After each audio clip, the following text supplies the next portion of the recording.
irú kílẹ̀ yìí ọmọ ní fowó ṣe ìyá ń gun ọmọ ń gùn ìyá ẹ̀ ẹ̀fọ́ àbẹ́ẹ̀dì èmi ò mà rírú eléyìí rí wọ́n mà fi ń dẹ́rù bọ lọ́rọ̀ ni ńgbà tí rí bàbá tó ń kí ọmọ rẹ̀ obìnrin mọ́lẹ̀ tìyá ni mo fẹ́ mú wá yìí ohun tó sì wà jẹ́ kí ọ̀rọ̀ yìí kó dọ́dọ̀ tèmi òun lọmọkùnrin òun ẹ ló sà Mr. Awólọ́wọ̀ mo ti máa ń fọ́lọ̀ yín lórí Facebook ibi tí mo wà mi ò kì í gbọ́ Sweet FM because frequency yẹn jìnnà síbi tí mo wà but Mr. Awólọ́wọ̀ orí page yín lórí Facebook yín o Awólọ́wọ̀ Olúmídé page ni mo ṣe ní kẹ́yìn náà lọ ọbẹ̀ ẹ lọ fọ́lọ̀ wa àwọn kan wà látara ètò yìí tí ó jẹ́ ẹbí rẹ̀ tí ó rí ìtúsílẹ̀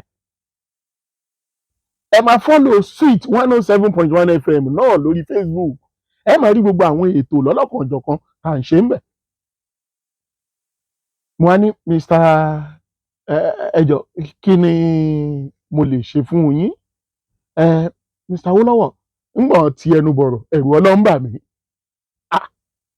mo ní màmá yín wọ́n ní inú sinimá ni mo ti máa ń wo púpọ̀ rẹ̀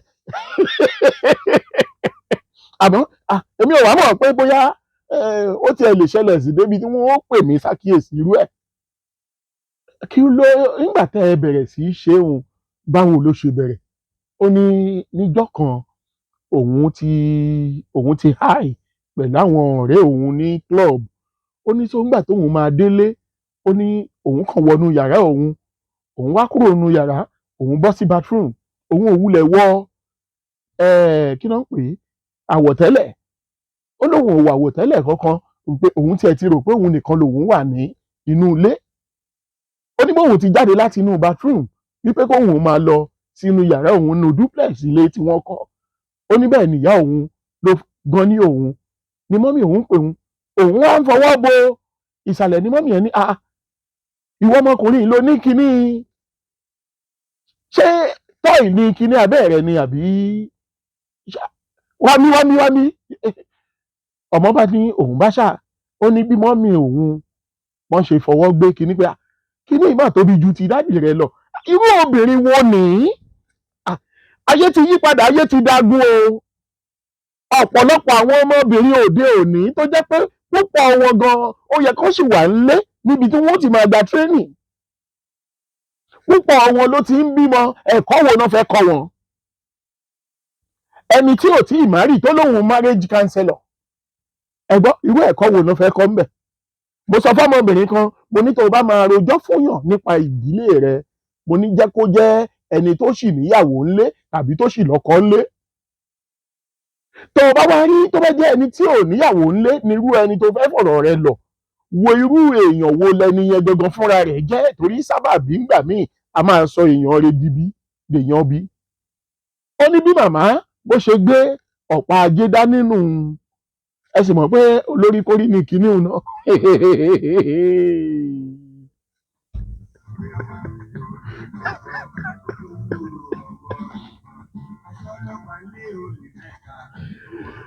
olè mẹ́ta kọ́ ni olè kan ṣoṣo tó gbé ó gbé mọ́ méjì dání ní màmá gba ọ̀pá ìbọn bí màmá ṣe dìímú ni kinní náà bá gborí bí akọ aláǹgbá ní màmá ní bàbá rẹ̀ dẹ̀ ń fìyà jẹ mí ọmọ mi ṣe kinní yìí fún mi ó ní bọ̀tẹ́mọ̀ òun ti háì ó ní òun ò tiẹ̀ mọ bí mọ́mì ṣe bẹ̀rẹ̀ àfi pọ́nlá láì ṣe pé yàn ńlá súùtì ni mọ́mì wọ́n bá sọ kinní ibi wọ́n bá gbé máìkì sẹ́nu ni wọ́n bá bẹ̀rẹ̀ sí í kọrin láì ṣe Sànní Adé wọ́n bá bẹ̀rẹ̀ sí í kọrin láì ṣe Saheed Òṣùpá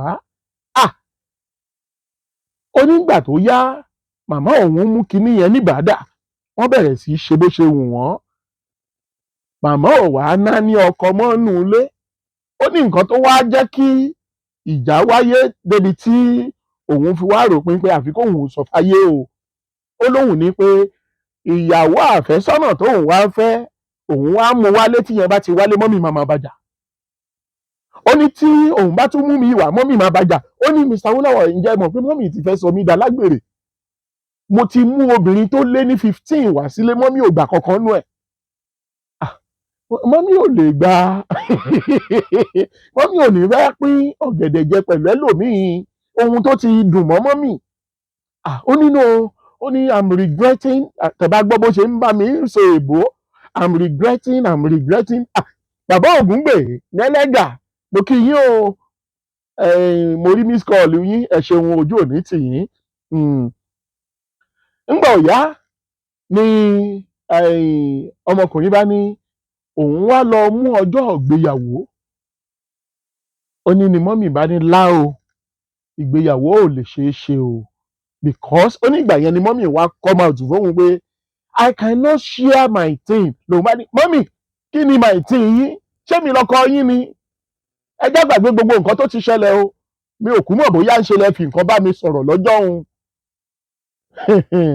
ohun tó gbé arákùnrin dọ́dọ̀ tèmi rèé o ẹ gbọ́ ọ̀rọ̀ rèé tó bá jẹ́ yìí ni tàbí ẹ gbọ́ sí ìlú ìgbésẹ̀ wo nìgbésẹ̀ àkọ́kọ́ tó yẹ kọ́mọkùnrin yìí gbé níbi tó dé yìí kí ni ọ̀rọ̀ àmọ̀ràn tẹ̀sí máa fún ọmọkùnrin òun kí ìlú má bàjẹ́ káyé má dojúrú ọwọ́ tèmi tiẹ̀ òun náà ló wà 09012468802 tàbí 08179201071 ẹ káalẹ́. Ọlọ́run ló máa wà tó. Bàbá wa onílé mo kí yín. Àmín o.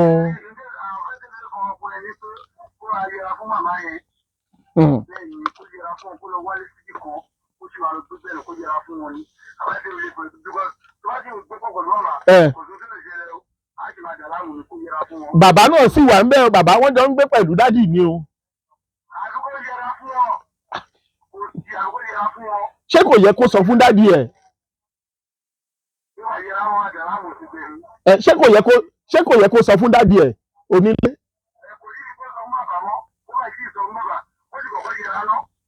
Kókó yẹra ẹ ṣeun ojú òní tì yín ìgbésẹ̀ àkọ́kọ́ òun náà lè tò wọ́n ní kó kọ́kọ́ yẹra ìgbésẹ̀ tó yẹ kókó gbé nù.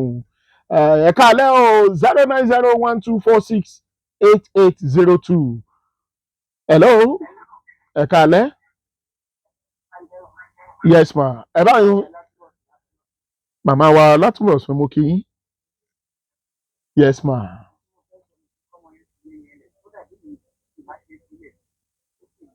Bí ìlú bá ṣe filẹ̀. Mọ́mì alájà kí ló dé tẹ́ ní kó má sọ fún dádì ẹ̀? Ogun ńlá ni.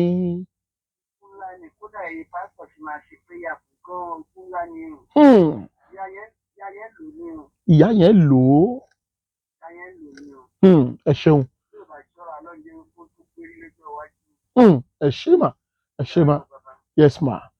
mi mọ̀ pójú ogun láyé o ǹbá má ti múra sílẹ̀ 08179201071. Ẹ̀lọ́ ẹ̀ka alẹ́sà ọlọ́run ló máa ń bá wa tó bàbá wa sẹ̀mí ọ̀la ní ẹ̀ka alẹ́. Yes sir.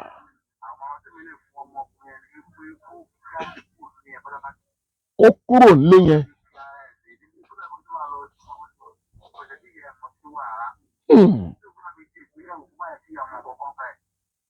Bọ̀ bàbá máa mọ̀ ọ́ bàbá máa bó bá máa ṣègbéyàwó yìí náà bàbá máa mọ̀ bàbá máa wà ńbẹ̀.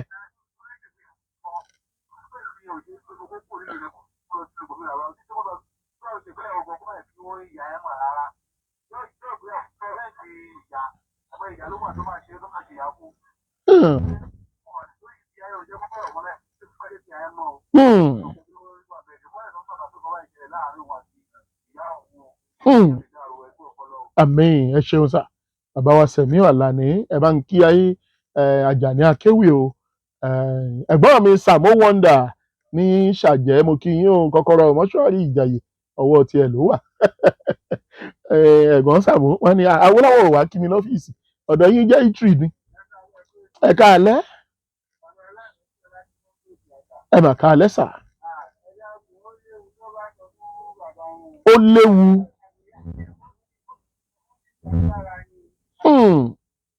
ó fi ń ṣagbára.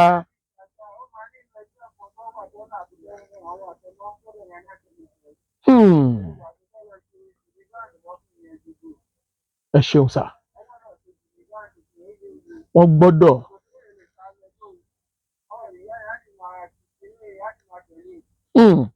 Ó sì máa tẹ̀lé. Ẹ ṣeun sà. Ẹ ṣé sà. Ilé ayé ó lágbára gan. Àwọn àdìtú nǹkan míì tó ń ṣẹlẹ̀ ṣùgbọ́n tọ́pọ̀lọpọ̀ ò mọ̀. Àbẹ́ẹ̀ rí 09012468802. Hello, ẹ káalẹ́. Yes ma.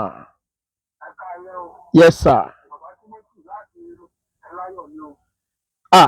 Grandpa mo kí yín, ẹ káalẹ́ sà. Aláyọ̀ o. Yes sir.